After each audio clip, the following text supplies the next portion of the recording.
Afternoon. So we're looking here at two albums I have of the band called Eels. I always call them the Eels, and it says Meet the Eels, but it's actually just Eels.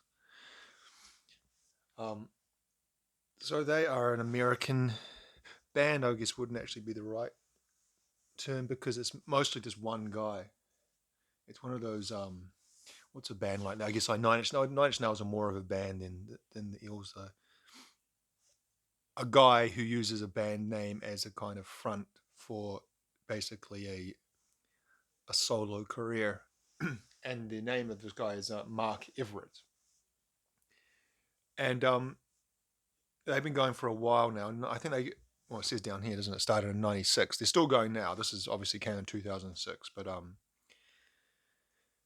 they're still going into the present age. But yeah, they started around 95, 96. Their first album was Beautiful Freak, which I actually have. You might have noticed when I was going through some of those that folder of CDs I have without the cases, the jewel cases. I have Beautiful Freak in there. I bought that in 1999, which is pretty amazing. It's that old now, 24 years ago. Is that crazy? Someone born in 1999 is 24 now. That's insane. Um, anyway, that was the first time I ever heard them. I heard on the radio back in the late 90s, Lucky Day in Hell, which is from the album Beautiful Freak. And I really like that song. I still like this song to this day. It's one of my favorite songs of theirs. Um, I don't know how you'd really term the music of the Eels. Rock, in the very general way we use that word, with kind of indie folk, aspects coming in here and there, and even kind of some, he uses kind of some electronic influences as well, drum machine stuff like that. Anyway, as to what I own currently of theirs physically, I own this here, Meet the Eels, Essential Eels. This is a kind of greatest hits collection, at least for the first portion of their career or his career, 96 to 2006. And what this has is a CD, and also, well, that's him, that's Mark Everett, if you're wondering. Kind of looks like the Unabomber there. And a DVD. There he is, where he's looking. That would have been very early of the career. That would have been late 90s Mark Everett. Um, and it's also got a DVD. But who has a DVD player? I've said this before, haven't I? Who has a DVD player nowadays? Not many people. So whenever I see his DVD bonus disc, you always think, well, how exactly am I supposed to play that? I think some game consoles can play DVDs, can't they? I don't have a game console, but does a PlayStation 5 play DVDs? I think it plays Blu-rays, but does it play DVDs? I know PlayStation 3 played DVDs because that was the last gaming console I owned. Um, I said before, most laptops nowadays don't have DVD players, don't even have disk drives. It looks like there's a kind of it's taken from the Sunday Times, a write-up about the Eels. Now, in the first A Beautiful Freak era, he did kind of present it as a band, and if you look at the I don't have it, but if you look at the artwork, booklet liner notes of that album, I remember it has the three members like we have here and there, kind of quite prominently featured. And from my memory, it was Butch Walker and Tommy. I might actually say here, maybe no, sorry, did I just get that completely wrong? Tommy Walter and Butch Burnett, I think, were the guys who were in the band. Um, and again, I might be completely off on that as well. But after that, by the time they got to the second album, oh, here we go. Here are the albums. There's Beautiful Freak. And the second album, which is the one I'm going to show you soon. By the time they got to the Electro Shock Blues in '98, um, they'd pretty much he'd pretty much cut off those guys. They had left the band, and he was just doing things with session musicians and or recording the whole album by himself, or bringing in guys for here and there. I know he did some work with John Byron, the movie soundtrack composer, and also sorry, John Bryan, not Byron. There he is. There's his name there. Also did a lot of work with Fiona Apple and who else did he work with? Did a bit of work with Elliott Smith. John Bryan did the soundtrack for Eternal Sunshine of the Spotless Mind, the Michel Gondry, Jim Carrey, Kate Winslet movie.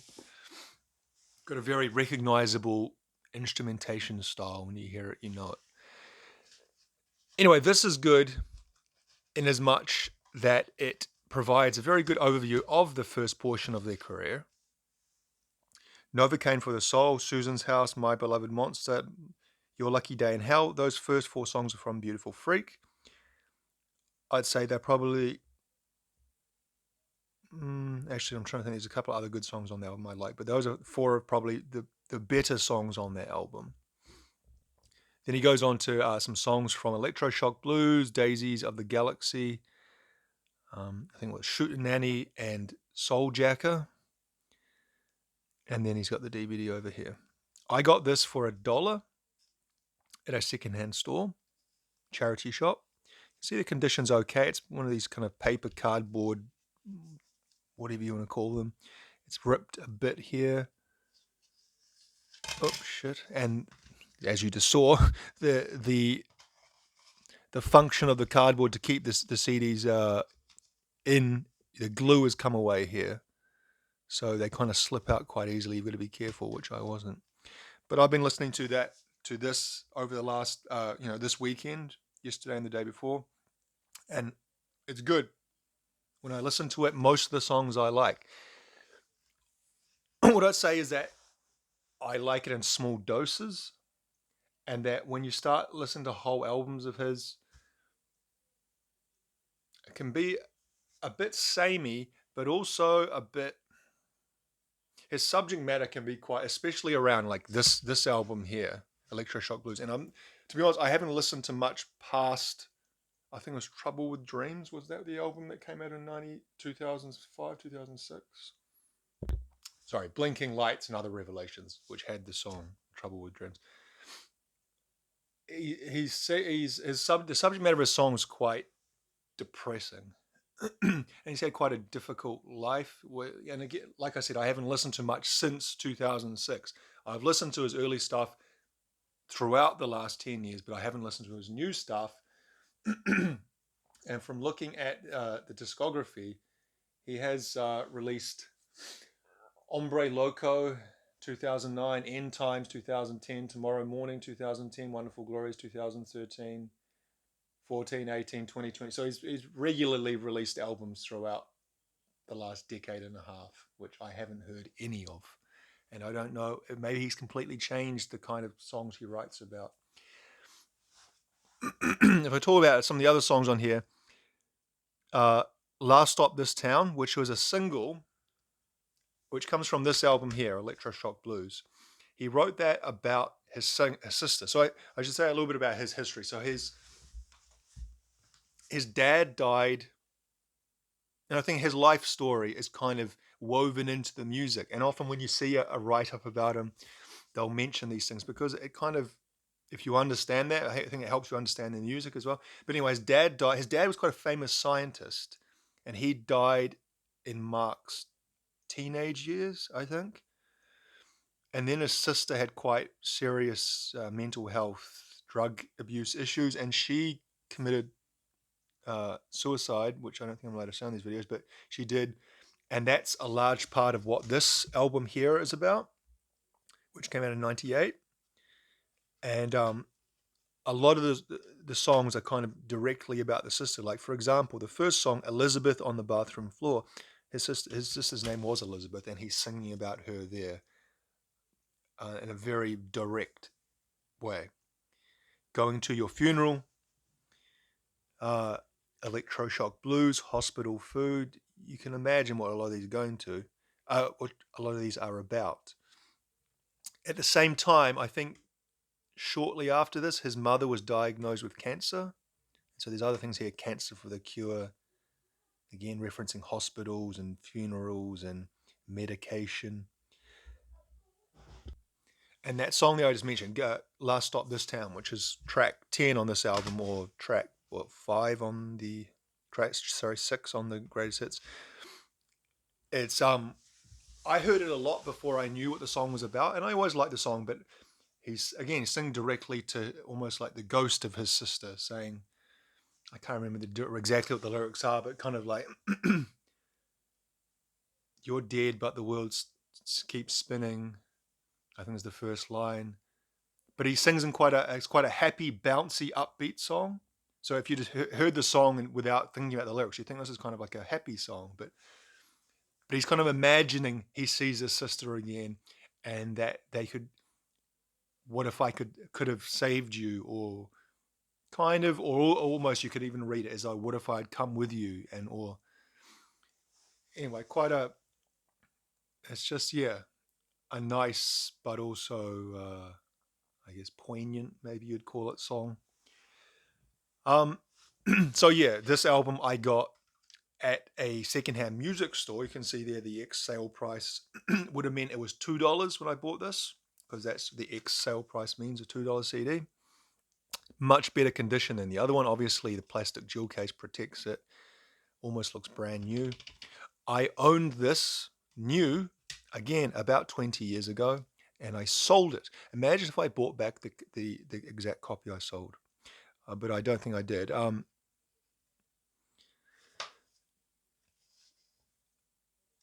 What else can I say? Kind of got some comics in there as well. Sometimes I recognize I read a lot of kind of graphic novels, adult, not adult as in pornographic, but like in stories written, about adult life, kind of slice of life comics.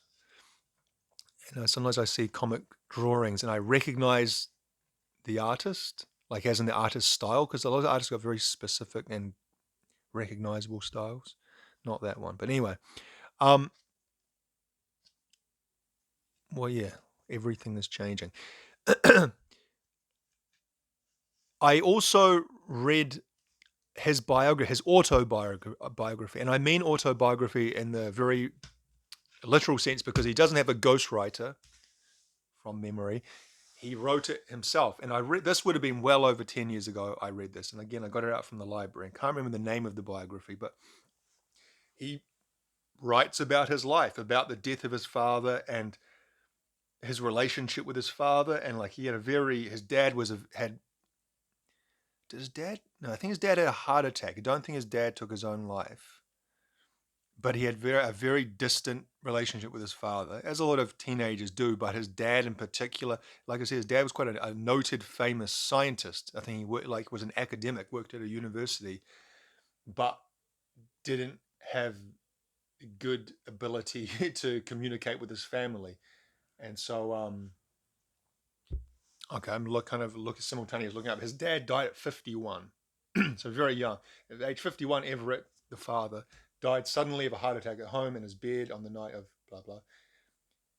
His obesity, frequent chain smoking, and alcohol drinking almost certainly contributed to this, although he seemed healthy at the time.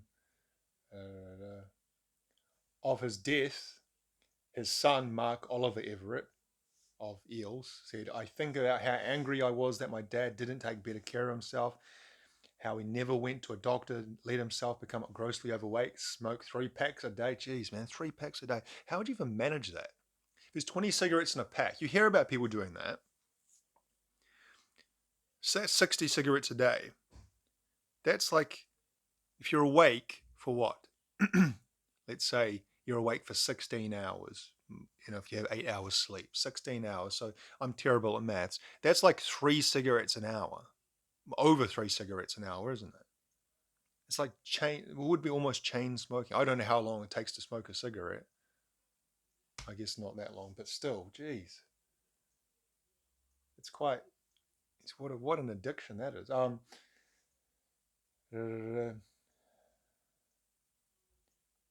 Given some of the shows I witnessed, it turns out that enjoying yourself then dying quickly is not such a hard way to go. He's talking about his dad there. So his dad was, yeah, a physicist. There's quite a long, a big. His name was Hugh Everett III. It says he was a physicist, and he had his 1957 PhD thesis proposed what is now known as the many worlds interpretation of quantum mechanics. So he's famous in his own right. Probably more famous than his son in some ways, maybe. And anyway, and what I was saying about his book is his he talked about his sister and all he dealt with, with her and how she was, very sick and I mean mentally sick. So yeah, his sister died in '96, and then his mum died in '98. So that's a pretty terrible couple of years, isn't it?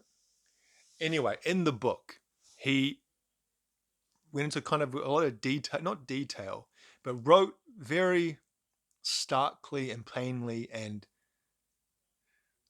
without any kind of, you know, flowery language about the process of his mum dying. And I don't mean like the literal process of death, but I mean he took care of her. I think he either moved into her home or he moved her into his house, and he took care of her in their last months. And then on the night she died, he wrote about it.